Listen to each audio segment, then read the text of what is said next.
Nítorí àpọ́nbépo rẹ̀. Happy birthday to you. Happy birthday to you.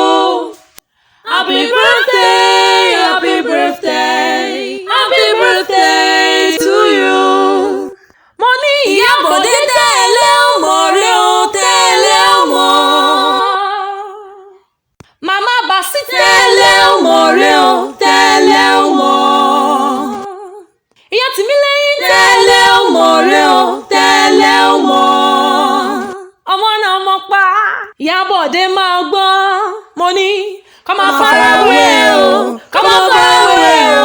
Wọ́n ti rí Jèhófà gbójúlé. Kọ́ máa farawé ẹ̀, kọ́ máa farawé ẹ̀.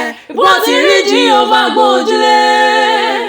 Ìwọ́n ti rí Jèhófà gbójúlé o. Happy birthday, happy birthday, happy birthday to you. Àyìnkẹ́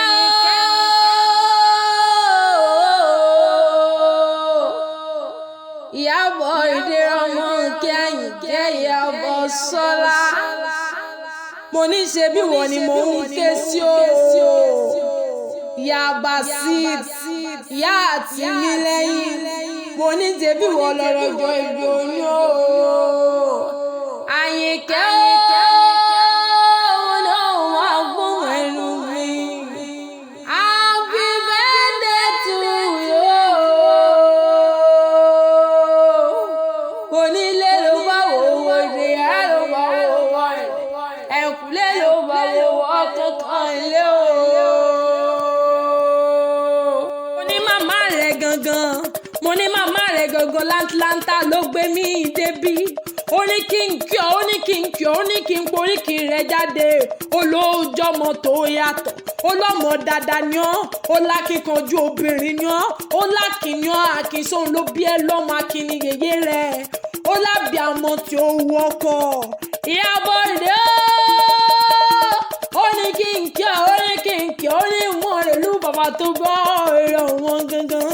Ó ní tí à ń ké voices, ó ní tí à ń ké voices bá mi mú Ìyá Bọ̀dé lé.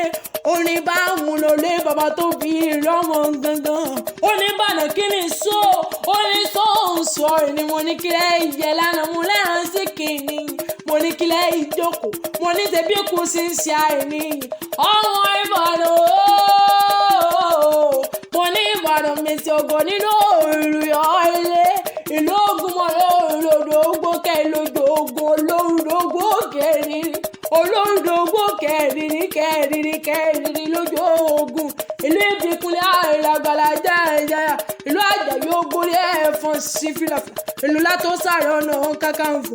Ọmọ Ìbàdàn ọmọ Ìbàdàn ọmọ ajẹ́rò sọ ọmọ ajẹ́gbín ó fi ká ń fún ẹni mú.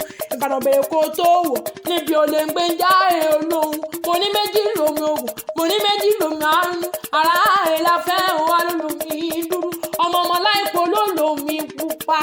Mo lé lógbòjò tó pèlè bàbá rẹ̀ ó pójú ló wà yìí kẹ́ mo ní ó kọjú sí i. Pèlè bàbá tiẹ̀ gangan ló kó bàbá tiẹ̀ lẹ́rù o. Ọmọ Ìbàdàn mo ní òun máa gbóhùn ẹnu mi.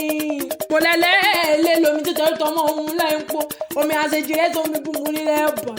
Mo láyé wáyé ká má lárùn kan lára. A kì í wáyé ká má lárùn kan lára. Mo níjà gbòòrò lárùn Ìbàdàn o. Ọmọ Ìbàdàn o. Mo ní ṣe bẹ́ẹ̀ ń lọ ọmọ agbọ́ ṣaṣa wọ́n ṣá. Ọmọ agbọ́ rárá mọ́ra. Ìbàdàn tí kì í bá ní ìṣọ́ra mú ogun. Ìlú Ìbíkúnlẹ̀ o. Ìbíkúnlẹ̀ ọ̀gbọ̀lá Ìjàyà níjẹ̀lẹ̀ bàbá rẹ̀ gangan. Ìyá Bọ̀dé mo ní o máa gbóhùn ẹnu mi. Àpọ́nbépo rẹ̀. Mo lẹ́wà rẹ̀ ń tàn, ẹwà rẹ̀ ń tàn jáde ní. Mo ló ṣe fọwọ́rọ̀ sẹ́yìn láwùjọ. Èyí fún jowó, èyí mẹ́nugún, Ìbàdàn àrùn o. Mo ní o máa gbóhùn ẹnu mi, mo ní wọn tó mọ́wọ́ ń sẹ́ tí gbogbo ọkùnrin ń pa lọ́lọ́. Pépélé Yorùbá jáyé ní àyà jálè ẹni. Ìyá ọlọ́mọ méjì sweet 16 tó tún dúró rè. Mo ní o máa gbóhùn ẹnu mi. Mo ní ṣe bólú alódìrí ẹwà fàkùkọ olú alódìrí ẹwà fún mo ní o máa rìn gbẹ̀rẹ̀ bí ẹni ẹgbẹ́ dùn o. lọ́la lẹ́kùn rẹ̀ ò ní bẹ́gbẹ́ kó bàtà ìrèrè lọ́jọ́ gbogbo oríire apẹ́rẹ́ oríire apẹ́sẹ́ ńlágbọ́ lọ́mọ bá. ìyàbọ̀ ìrẹ́ oníṣẹ́ fún ọ náà ni mò ń ké sí. mo lò dá léwá bí àṣẹ̀ṣẹ̀ yọjọ́ ó dá láwọ́ láì fi tí ìpara ṣe mo láwọ̀ ó dá mi ẹnu fún gbogbo ènìyàn mo ní òun mọ́ ń gbọ́ mi. mo ní yèyé rẹ gangan mọ̀mọ́ rẹ gangan láti láǹtà lónìí kí ọ lónìí koríki rẹ jáde. ó ní ìyàbọ̀dé ó lákìkọ̀jú obìnrin ni ọmọ olódògbò kẹrìírí lójú ogun. mo láyé ló ń bínú nǹkan tí wọ́n ń sọ ọ̀kan sómi ayé ló ń bínú iyọ̀ tí wọ́n ń dayọ̀ sépè ayé ló ń bínú ẹ̀ẹ́dùn tí wọ́n ń ṣẹ́dùn nìkan. mo láyé ò ní bínú rẹ tọmọtọmọ tẹbítẹbí lágbọ́ lọ́wọ́n bá iwájú lọ́pẹ́ bí tirẹ̀ sí iwájú ló mọ lo onírèlè lágbára ṣe dùnmọ̀. From Tianke Voices we wish you happy birthday long life and prosperity.